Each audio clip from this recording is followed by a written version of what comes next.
no! So why don't we talk more about mental health in the African American community?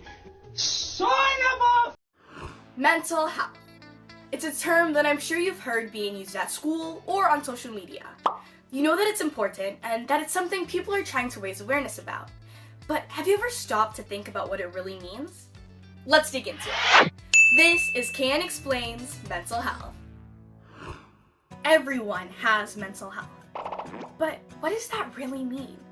What's the difference between feeling sad and being depressed? Feeling nervous versus having an anxiety disorder? And what can you do to help? To better understand this topic, I turned to a few experts. Hi, my name is Jeremy Parkin, and I'm a wellness support worker with the Yukon First Nations Education Directorate. Hey, I'm Jennifer Khoury. I'm a psychologist here in Halifax. My name is Simone Saunders, and I'm a licensed therapist in Calgary, Alberta. So what is mental health? Well, according to our experts, it is a term used to describe our social and emotional well-being. Mental health is just as important as physical health and needs to be taken care of just the same. It is affected by many factors, including your genetics, your physical health, your life experiences, and more. We all have stress, and we all have mental health needs. To take care of our mental health, we have to balance out the stress. If we think of us all having a stress bucket, it gets filled up with different stressors. Schoolwork, conflict with friends, family, all different things fill up our bucket. But if it gets too full, it can lead to us feeling overwhelmed, burned out, or worse. So to take care of our mental health, we need to be able to relieve some of those stressors. You can do that by getting regular sleep, eating well, socializing with friends and family, going outside, and getting physical activity. Anything that helps us feel good. Imagine each time you relieve your stress, a small hole is made in the bucket, offloading the weight of all those stressors.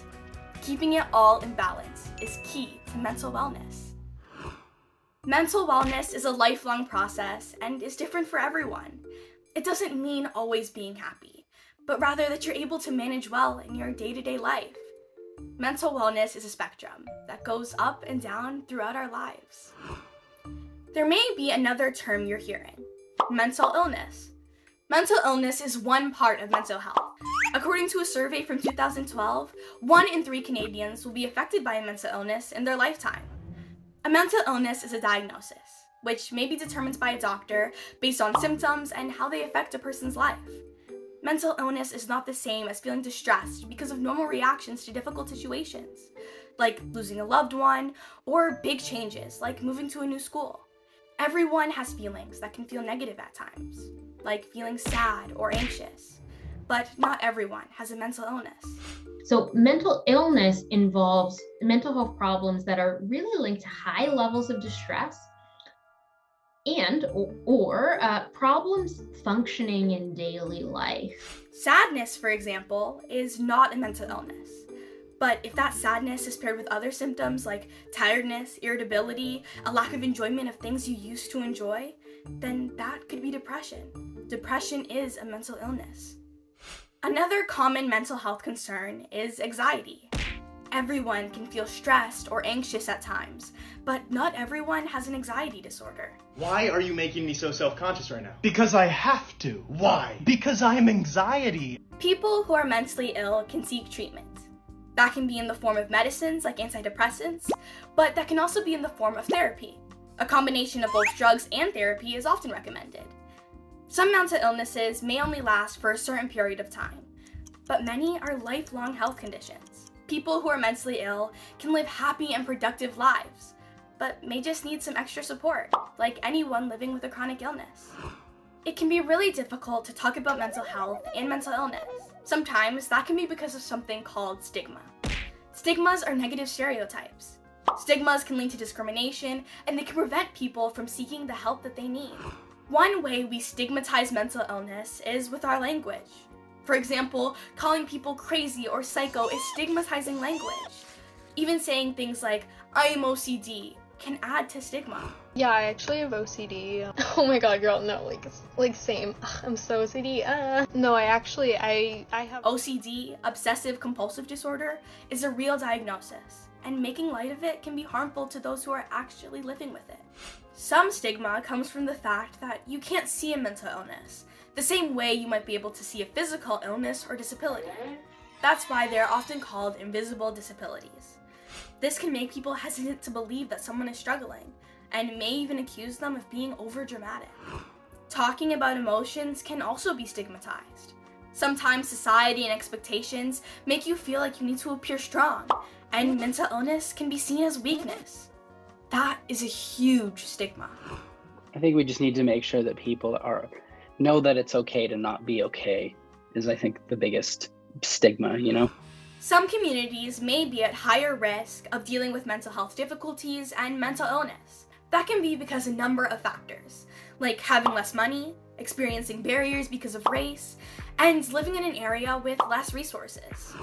So what are some strategies for taking care of mental health in all communities? Well, first off is education. Advocates say that everyone should know more about mental health, mental wellness, and mental illness. That includes breaking down dangerous stigmas, and also spreading good information about where to get help when you need it. For kids, getting help with mental health concerns can mean relying on adults in our lives. But sometimes those adults lack education too. Simone Saunders says that kids can bring home resources from school or share what they find online and start a conversation with their parents. And so when the older people in your life kind of have the foundation of information of like, okay, this is what mental health is, then it can be easier to start talking about your own mental health and your own experiences. A second strategy is access. People need to be able to access programs and treatments for mental health concerns. Healthcare professionals and mental health advocates have been raising alarm bells about the length of wait lists for youth healthcare. For example, a report from 2020 said that kids in Ontario are waiting an average 67 days for counseling and therapy, and 92 days for intensive treatment. These sorts of wait lists are common across Canada, and is a big reason why advocates are asking governments to provide more resources to support mental health care. A part of access is also providing culturally appropriate and community-based approaches. I think it's really important for everyone to feel like they have a safe space to express themselves, and a safe space to, be who they are. As individuals, we can help each other out.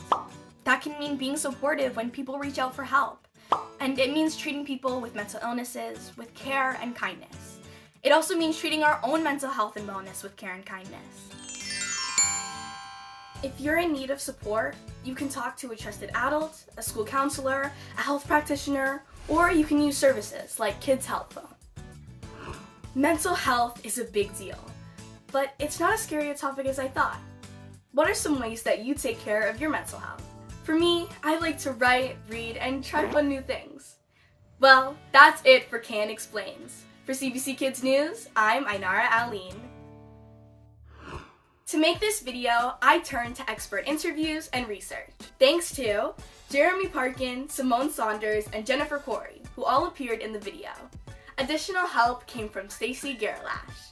Some sources of research were CBC News, Statistics Canada, and Canadian Mental Health Association.